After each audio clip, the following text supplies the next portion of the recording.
பிரபாஸோட நடிப்பில் பிரம்மாண்டமாக வெளியான கல்கி 2898 ஏடி படத்தில் கமல்ஹாசன் மெயின் வில்லனாக நடித்து மிரட்டியிருந்தார். இந்த நிலையில் நாக் அஸ்வின் இயக்கத்தில் ரஜினிகாந்த் ஒரு படத்தில் நடிக்கப் போவதா தகவல்கள் டோலிவுட் திரையுலகத்தையே கலக்கி கொண்டிருக்கு.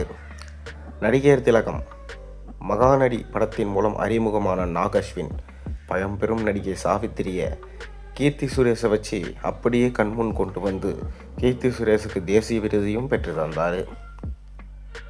தெலுங்கில் ராஜமௌலியை தொடர்ந்து 1000 கோடி வசூல் படத்தை தட்டினாலும் தர முடியும் என்பதை கல்கி 2898 ஏடி படத்தின் மூலம் நிரூபித்து காட்டினார். இந்நிலையில் ரஜினிகாந்தை வைத்து அவர் ஒரு படம் இயக்கினால் அது வேறு லெவலில் இருக்கும் என எதிர்பார்க்கப்படுது.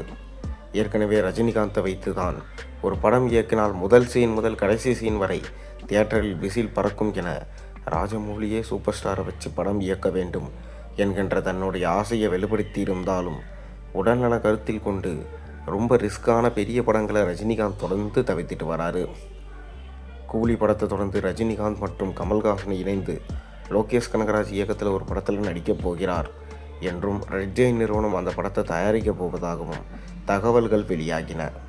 இந்நிலையில் இருவரையும் இணைக்கும் முயற்சியில் நாக் அஸ்வினும் இறங்கியிருப்பதாக சொல்லப்படுது. கல்கி 2898 ஏடி படத்தில் பிரபாஸ், அமிதாப் பச்சன், கமல்ஹாசன், தீபிகா படுகோன், திஷா பத்தானி, ஷோபனா, பசுபதி உள்ளிட்ட பலர் நடிச்சிருந்தாங்க. இந்நிலையில் கல்கி 2ஆம் பாகத்தில் மகாபாரதத்திலிருந்து ஒரு முக்கிய கதாபாத்திரத்தை இறக்க நாக் அஸ்வின் திட்டமிட்டு இருப்பதாகவும் அதில் ரஜினிகாந்தை நடிக்க வைக்கவும் அவர் முடிவு செய்திருப்பதாக பேச்சுகள் அடிபட்டு வருது.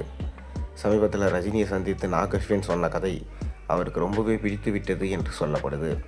ஆனால் அது தனி படமா அல்லது கல்கி 2வா என்பது உறுதியாக தெரியல என்றும், எப்படி இருந்தாலும் நாக் அஸ்வின் இயக்கத்தில் ரஜினிகாந்த் நடித்தால் நன்றாக இருக்கும் என்றும் 82 வயது அமிதாப் பச்சனையே அப்படி நடிக்க வைக்க நாக் அஸ்வின் சூப்பர் ஸ்டார் கிடைத்தால் சும்மாவா விடுவார் என்று சொல்லப்படுது.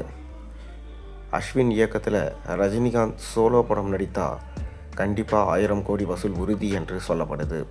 தலைவர் ரசிகர்கள் மற்றும் இயக்குநர்களை நம்பி ரஜினிகாந்த் கஷ்டப்படுவதை விட்டுவிட்டு இவர் இயக்கத்தில் ஒரு படம் நடித்தாலும் உருப்படியாக இருக்கும் என்றும் கூறுகிறாங்க. ரஜினிகாந்தின் அடுத்த படத்தை பிடிக்க திரைத்துறையில் பெரும் போட்டி நடைபெற்று வருது. இதன் மூலம் உறுதியாக தெரிய வந்திருக்கு. ஜெயிலர் 2 நிறைவடைந்த பின்னர் தான் அவருடைய அடுத்த படம் உறுதியாகும் என்று சொல்லப்படுது.